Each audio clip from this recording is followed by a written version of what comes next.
My name is Arthur Miller. I'm 74 years old.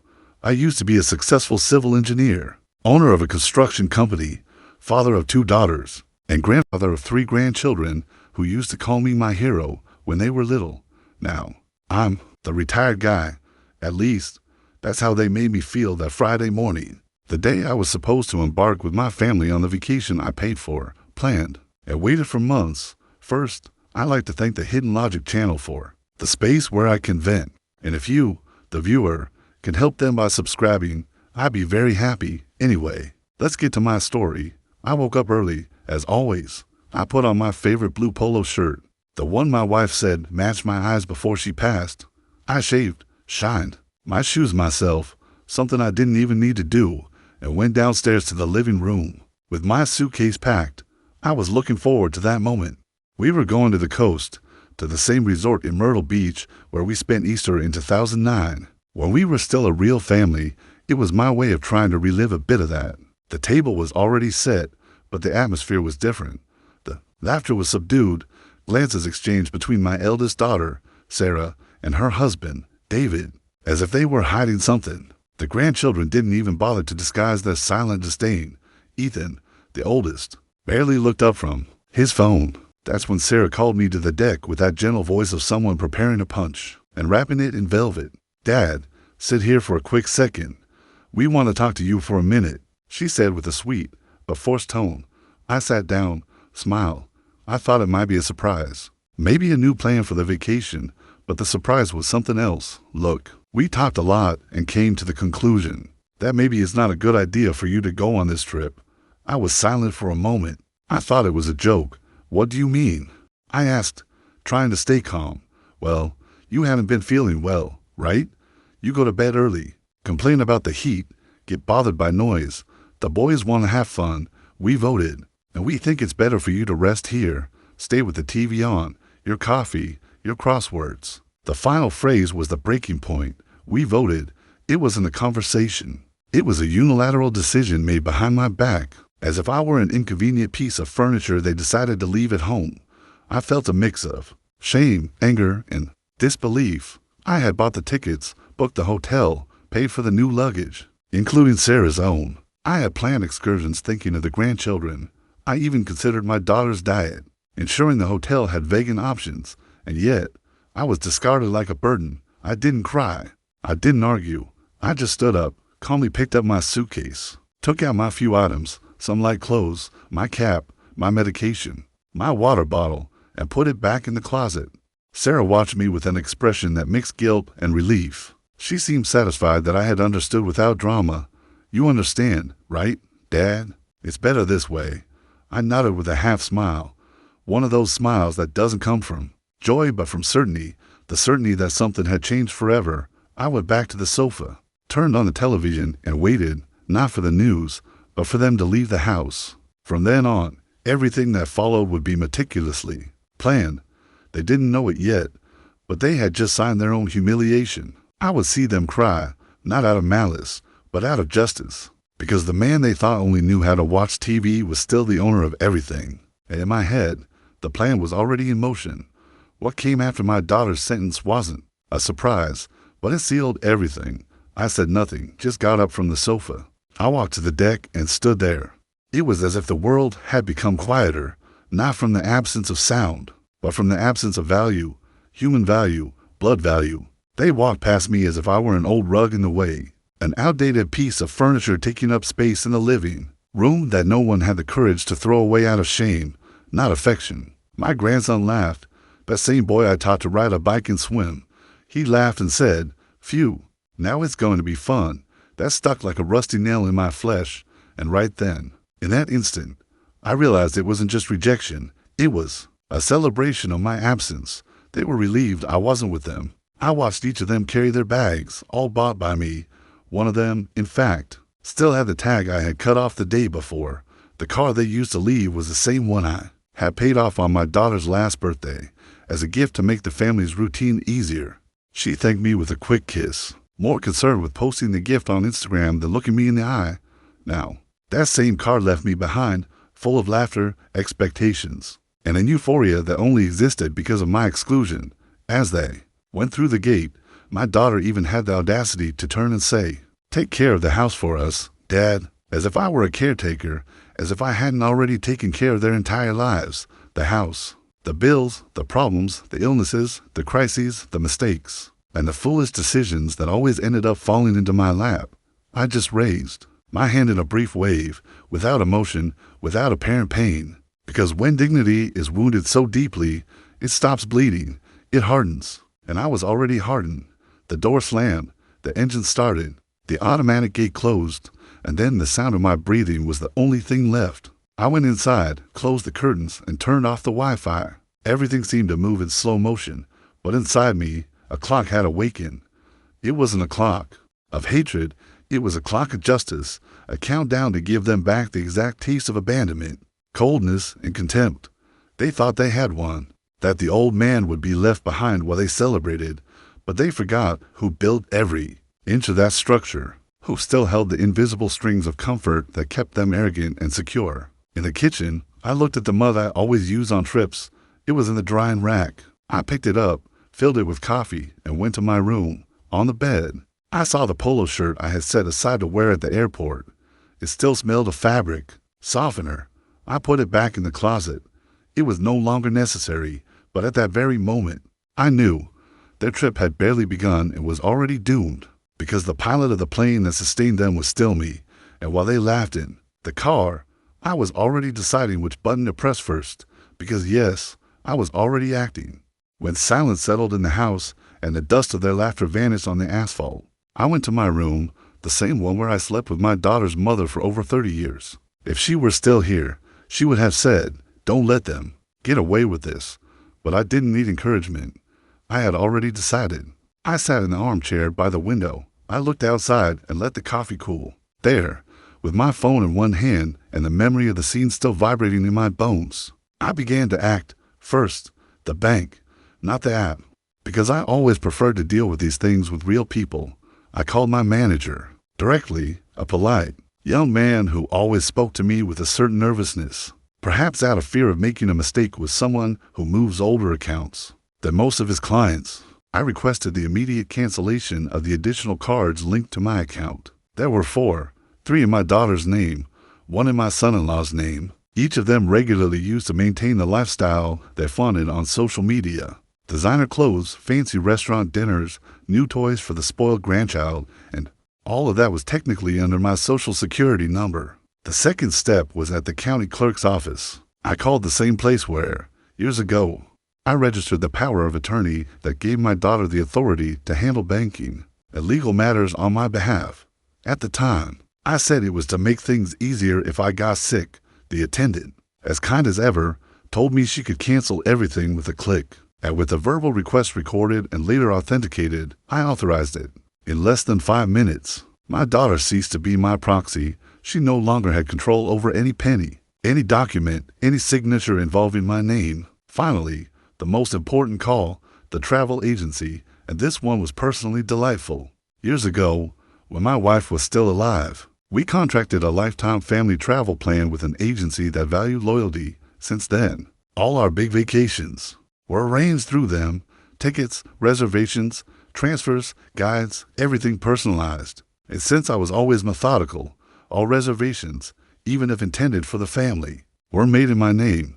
The ownership was mine, and I never transferred it to anyone. The attendant recognized me immediately when she answered the phone. She asked if I wanted to confirm the group's flight. I calmly replied, "Actually, I want to cancel it." Silence on the other end. Then she asked hesitantly, "The whole group, sir?" And I confirmed. I canceled the tickets, the transfers, the hotel entry voucher, the sightseeing tour, and even the dinner reserved for the first night that I had included. As a surprise, each item was closed with my client number and my security vocal in the system. No one else could reverse it without my express authorization. The employee even tried to confirm if everything was correct, as if doubting her own hearing. Everything was correct, everything canceled. I hung up the phone and leaned my head back against the armchair. Outside, the morning sun was already mixing with clouds. The day tasted of cleanliness, of justice being served without shouting, without scandals, without needing to stoop to their level. It was just one line after another being crossed out in silence. one by one. The pillars of my daughter's arrogance were being pulled out from under her, and she still had no idea.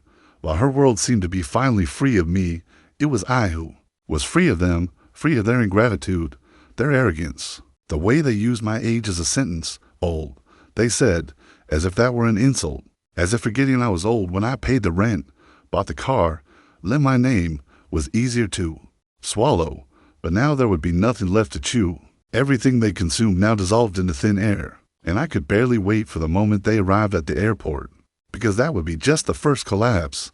As I slowly ate my breakfast in absolute silence, I imagined the chaos about to unfold, knowing my daughter, she must have been at the height of excitement at that moment, leading that small procession of superiority through the airport lounge, carrying bags bought with my money, using tickets issued in my name, and with that look of someone who thinks they're in control of everything, probably mocking my absence, repeating the joke that an old man's place is on the sofa watching the old newspaper. As she said earlier, that phrase still echoed, but no longer hurt. Now it only fueled my clarity, because all humiliation, when well digested, turns into fuel. At the airport, they headed to the check-in counter with bags full of clothes that, ironically, were bought with the same card that had already been canceled. The flight was scheduled for 8 a.m., direct to Miami Beach, the dream trip. The trip I helped plan months in advance, including a personalized itinerary, flights with preferred seats, and a driver reception at the destination. All these details were linked to a single name, mine, and that's exactly what no one there seemed to remember. Or if they did, they preferred to ignore it, as if I were just the old passport to current comfort.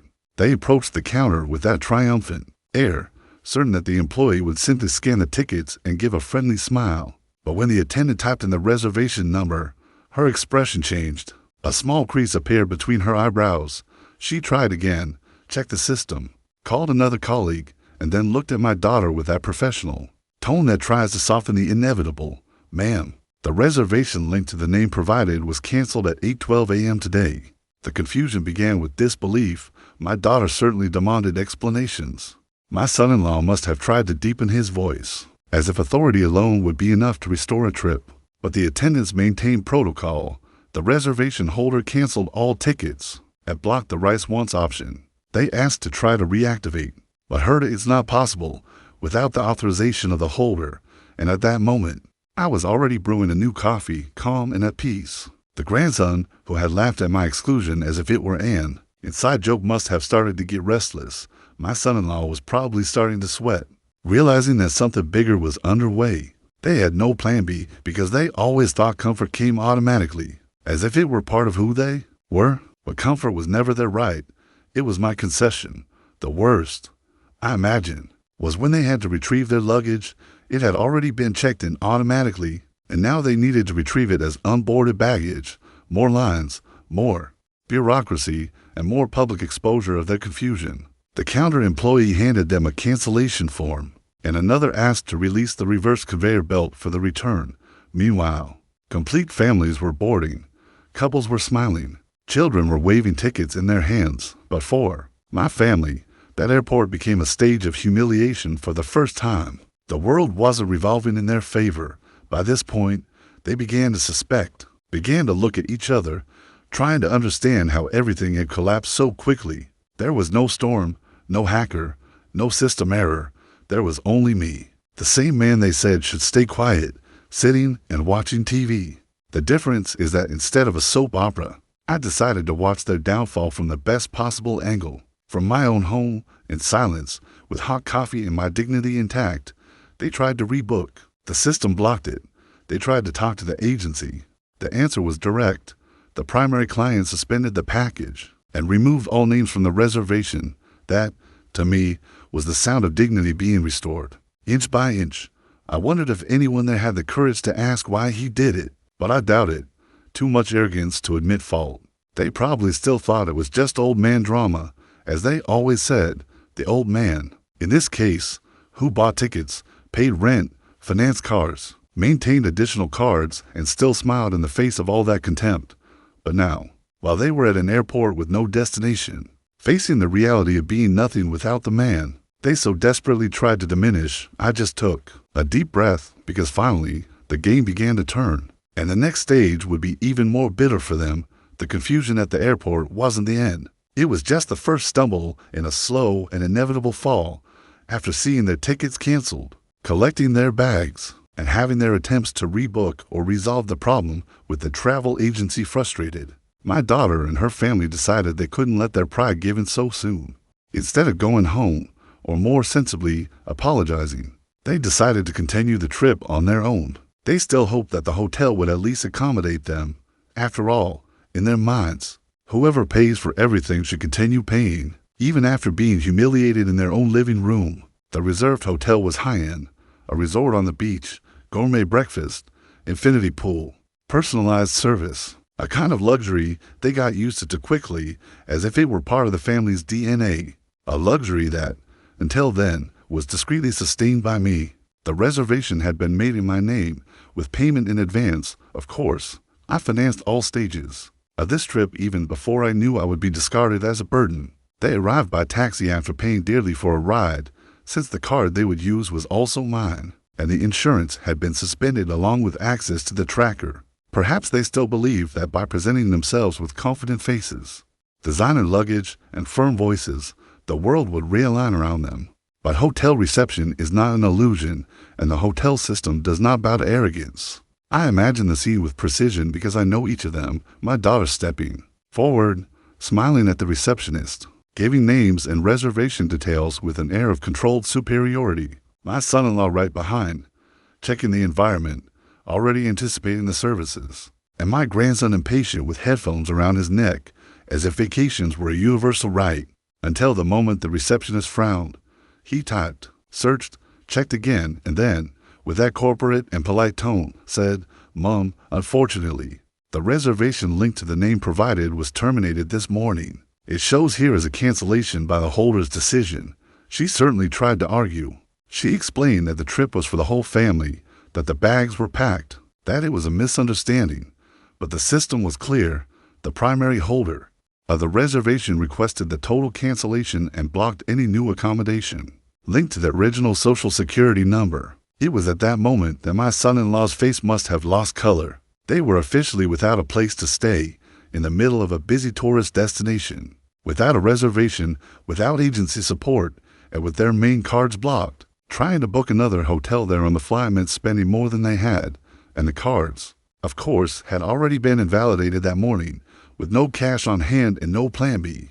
All that was left was for them to sit in the lobby, under the discreet glances of other passing guests, and digest what was happening. The grandson, accustomed to having everything at his fingertips, must have gotten irritated. Perhaps he even blamed his mother or his grumpy grandfather, but deep down, everyone knew. This wasn't bad luck. This was a consequence. Every step I took was measured, thought out, calculated with the care of someone who spent years listening to jokes, being interrupted, treated as an extra in his own story. Meanwhile, I, still in the silent house, read a book I had long wanted to finish. The calm was absurd.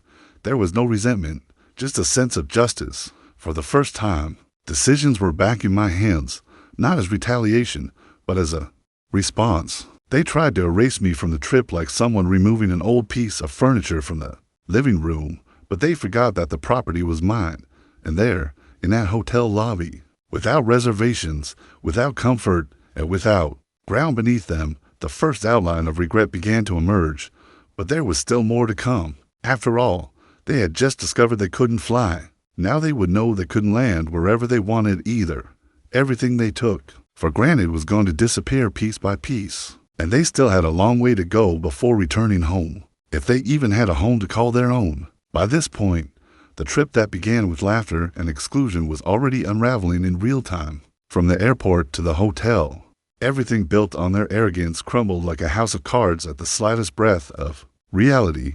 But the lesson wasn't over yet, and one of the central pieces of modern life, the silent comfort of a card that always works, was about to disappear too.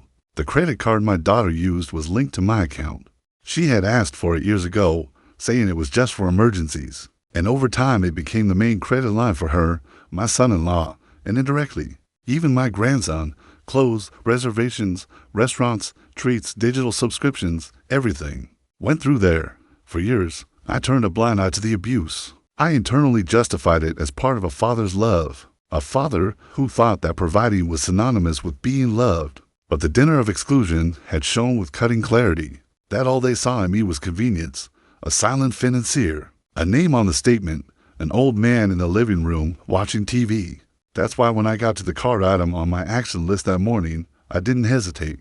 I called the bank, went through the verification steps, and requested the immediate cancellation of the additional cards, not a temporary block, but a full cancellation. I also requested the reversal of all automatic authorizations linked to that card, streaming services, ride-sharing apps, hotel reservations, car rentals, everything. The polite attendant asked if there had been fraud. I replied with the only necessary truth. Yes, emotional fraud. They left me out of the trip, but kept spending as if I didn't exist. She was silent for a few seconds. Perhaps she didn't know how to react. Perhaps she understood more than she could say. Meanwhile, my daughter at the hotel tried to solve the accommodation problem, without success. They decided to look for another hotel, something cheaper, perhaps. They took out their phones, opened the app, tried a new reservation, card declined. Tried another website, another method, declined again. My son-in-law, more desperate, tried to use the card to buy new tickets, retrace the route, save. What was left of their vacation? No go. Transaction not authorized, the screen said. A small, almost ironic warning, but enough to collapse any sense of control. The bank, as always, was efficient. It sent me SMS alerts with each attempt. $1,100 Australian dollars purchase denied. Then $760, a frustrated Uber Black request. And finally, a last attempt. Something like $90 on a delivery app. Not even that went through. It was like watching in real time the collapse of the tower they themselves built. I'm sure my daughter, irritated, tried to blame the bank. My son-in-law must have said something like, "It's a system problem," but deep down, each of them knew it was my signature that sustained their lifestyle. It was my account that kept the comfort they considered automatic standing. And now, by removing the support, I showed that it was a revenge. It was revelation. To show how fragile everything was when based on contempt. The trip ended there, in that hotel lobby, sitting on uncomfortable chairs with phones out of service, inactive cards, and pale faces. It was a silent spectacle of ruin. The grandson, accustomed to having everything at his fingertips, stared at the floor. My son-in-law spoke loudly, trying to assert himself with a firm voice, but his frustration only echoed in the void. And my daughter, the same one who voted for me not to go, was now sweating, trying to find a solution without success. Meanwhile, I continued my quiet afternoon. I brewed a fresh coffee, sat in the backyard, watched the birds. There was a rare peace there, not from seeing them suffer, but from finally seeing the weight of my absence being felt. For the first time, they were facing what it means to exclude someone, not financially, but humanly. The money I lost in recent years would never be recovered, but at that moment, I gained something more valuable, control of my dignity and a clear conscience. That they were finally learning the difference between having a father and using him. As a bank, in the late afternoon of that same day, after I canceled the cards, the reservations, the comfort, and the supposed autonomy they believed they possessed, I finally sat at the kitchen table. The sun was already setting in the sky, casting a yellowish, slanted light on the cold ceramic. I brewed another coffee. I remember the smell, the silence, and the feeling that finally, after so long, I was saying what needed to be said, even without opening my mouth. I sat with my phone in front of me. There was the family group chat, a mundane name, vacation trip, created weeks earlier by my daughter, full of emojis, full of animated messages, full of an enthusiasm that was never directed at me. Since I joined the group, no one asked how I was. No one replied to my suggestions. When I tried to interact, they changed the subject. I only served as a receiver for bills and confirmations, and that morning, I had been formally disconnected by a vote of people who only voted when it was to exclude me. The phrase still echoed inside me, not with pain, but with precision. "You're not coming anymore. You'll ruin the trip. An old man's place is at home watching TV." That was it. The image they had of me, a burden, an old piece of furniture, a dusty trinket in the corner of the room. I opened the group chat, saw the previous messages, a frustrated refund attempt, a complaint against the hotel, a grumpy audio from my son-in-law. Everything out of control, everything starting to crumble. The silence now was almost symbolic. No one had spoken since 3 p.m. It was 6 p.m. They were probably trying to pick up the pieces of what was left of their family trip. A trip where the concept of family clearly didn't include me. Then I typed just this: an old man's place is at home watching TV. No exclamation points, no hatred, no tears, just the raw question. The same one they used against me. Returned at the exact moment they were where they chose to be, helpless. And I pressed send. The message was viewed in less than 2 minutes, first by my daughter, then by my son-in-law, finally by my grandson. No one replied. No emoji. No sorry, Dad. No sorry, Grandpa. Just the 3 dots indicating they had read it. And then something curious happened. Something symbolic. My grandson, perhaps the most impulsive of all, left the group without ceremony. Just so-and-so left the conversation, as if the shame couldn't be shared, as if the confrontation with their own cruelty was unbearable. Minutes later, the calls came. First silent calls, my daughter's name flashing on the screen. Then my son-in-law's, then the hotel's number, apparently trying to reach me another way. I didn't answer any. What I had to say had already been said. A phrase returned, an uncomfortable truth. Nothing more was needed. The irony is that at that moment, the old man who was supposed to be watching TV, was more lucid, more present, and calmer than any of them. They who told me to stay quiet and at home now didn't know what to do away from it, because the entire structure of the trip depended on me. I was the holder, the guarantor, the car owner, the card subscriber, the man they called old, but who was the backbone of the comfort they always had. With the group chat silent, I put my phone aside. I went back to observing the backyard. The sky was already tinged with dark blue. The moon began to appear on the horizon. And for the first time in many years, I felt in control, not of revenge, but of myself. I had rescued my position, my dignity. And with a single phrase, I showed that memory is also an instrument of justice. They chose to exclude. I just showed what happens when the one who sustains decides to stop being invisible. After sending the message, I left my phone on the shelf, next to the picture frame that still held an old photo of the whole family, an image that now seemed more like a portrait of a play than a reflection of truth. That frozen moment of combined smiles never represented what was revealed in the last few days. I was there in the center, as if I were important, but today treated as a disposable nuisance. That same night, I took the keys to the spare car, the small one almost no one used, and drove to the cabin, a property I bought decades ago with the proceeds of a prize. No one in the family even remembers existed.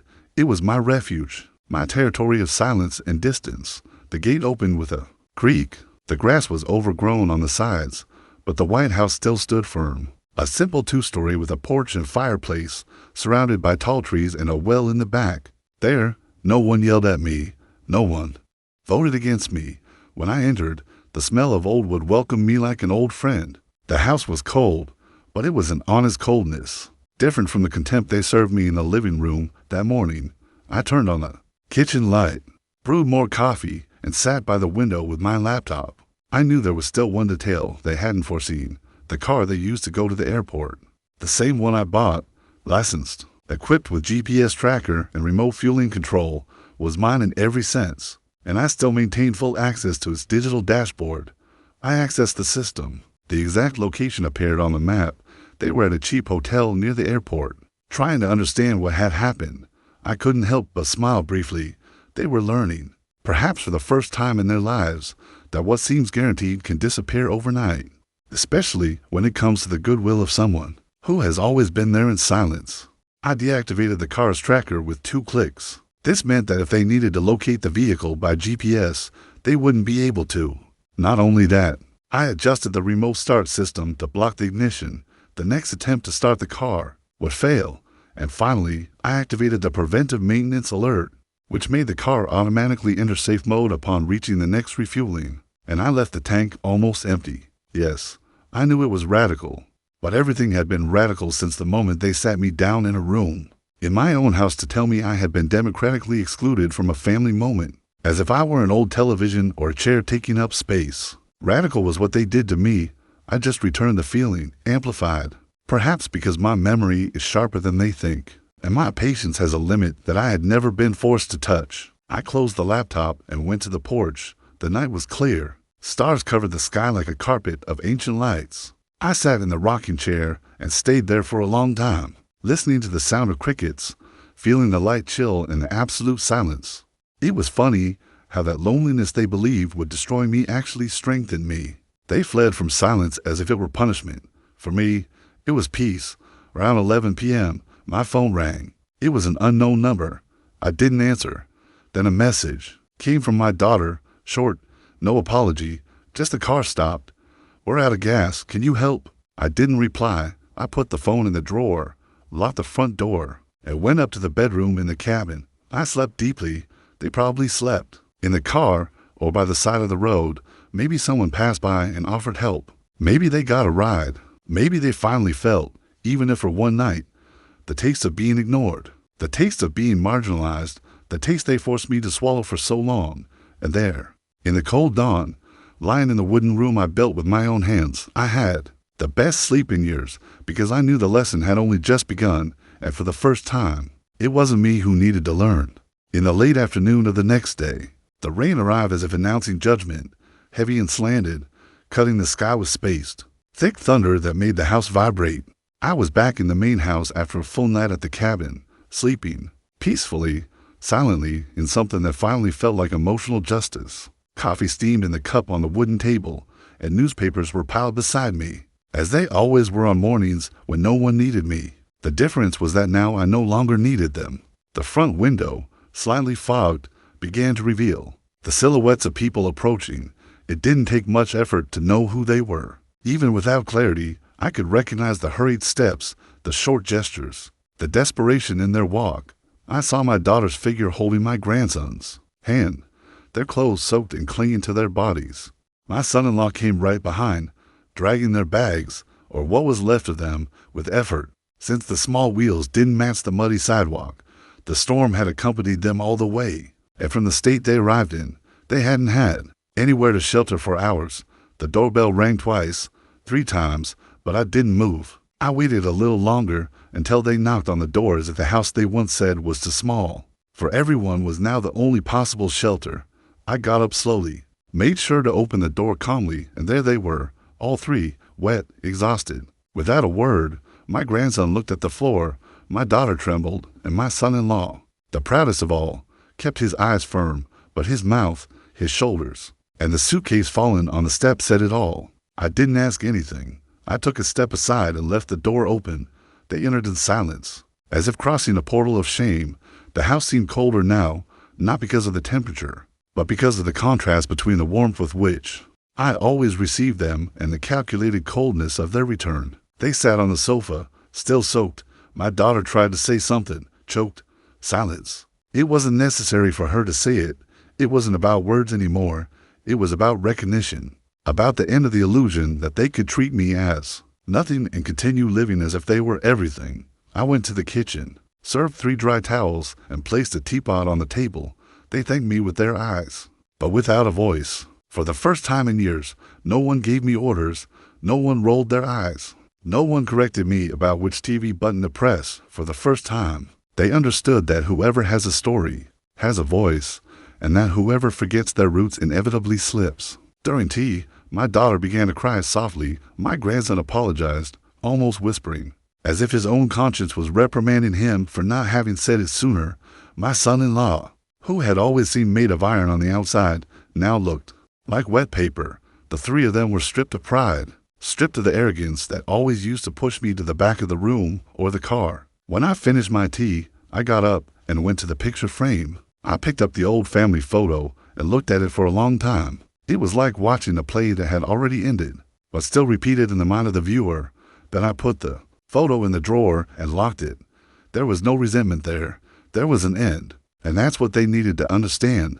Some doors, even if open, will never be the same again. That night, they slept there, each in a corner.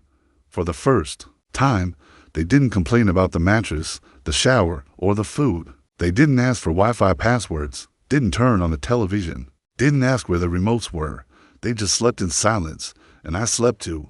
But my sleep was peaceful, not from seeing them regretful, but from knowing that even if they never say it in so many words, they learn that it's not possible to build happiness on the ruins of disrespect. The next day, everyone woke up before me. They prepared coffee, cleaned the dishes. The table was set. When I sat down, my grandson served me without saying anything, and my daughter placed the cup in front of me with trembling hands. Those hands that pointed at me and disrespected me now served tea carefully, as if each gesture was a silent plea for forgiveness. But it wasn't time to forgive yet. It was time to remember, to fix deeply that no inheritance, no trip, no car bought in my name surpasses the respect that was not given when it should have been. They went back home like this, but the house was no longer theirs, and I continued living. Because that old man they told to watch TV still had more history, more strength, and more dignity than all of them combined. And now they knew it.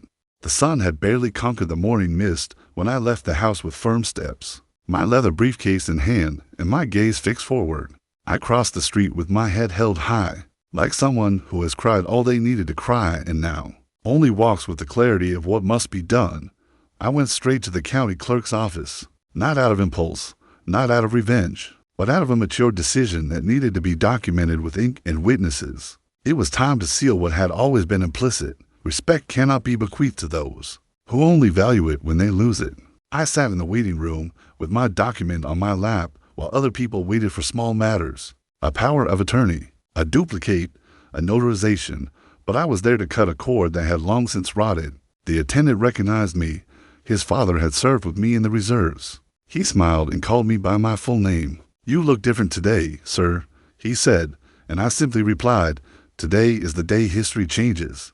The first thing I did was revoke all previous wills. I tore up any clause that left a single cent to anyone who pointed me to the door of my house as if I were a burden.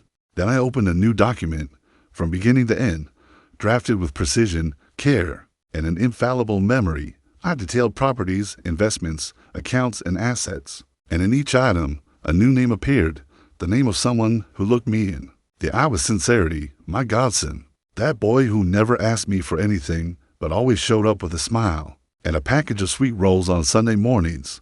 He never called me old with contempt, never questioned my slowness, nor mocked the stories I told more than once. On the contrary, he wrote down names, asked questions, laughed at the right time, and listened to me as someone who knew that there was more than words there. There was life. When others planned vacations where I was outvoted, he asked if I wanted to go fishing. When they voted to exclude me, he asked if I needed anything from the pharmacy. I signed the will with a steady hand in the presence of two witnesses who saw line by line what it means to recognize who is worthwhile.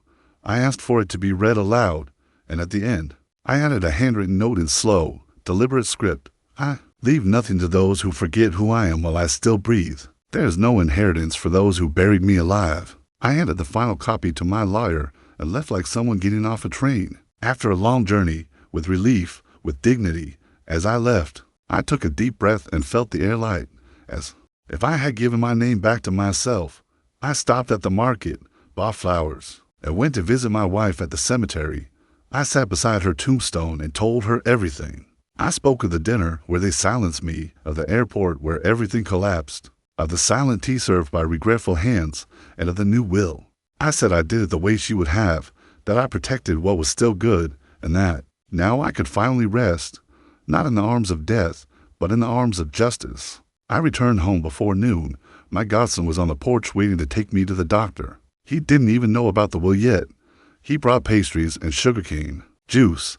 He said it was nothing special. He just wanted to keep me company. And there, between simple laughs and repeated stories, I understood what life had tried to tell me all along. Blood isn't who calls you father. It's who sees you as a man. That night, I received a call from my daughter. Her voice choked. She asked to talk, said she wanted to explain, but there were no more explanations to be given. Just silence on the other end of the line. I listened. I didn't hang up, but I also didn't reply, because now everything I had to say was already written on paper, stamped, irrevocable, and just. The cycle of a life where I was a provider, a pillar, and a shadow for a family that thought love was automatic ended there. I left behind not just an inheritance, but the illusion that time heals disrespect. It only reveals who never deserved it. And as for me, I'm still here, drinking my coffee, reading my newspapers, going to the farmer's market on Saturdays, and fishing on Sundays with fewer people around. It's true, but with more peace in my heart. Because now I know that whoever laughs at your old age today will cry your absence tomorrow. And I just lived long enough to make sure they know exactly why.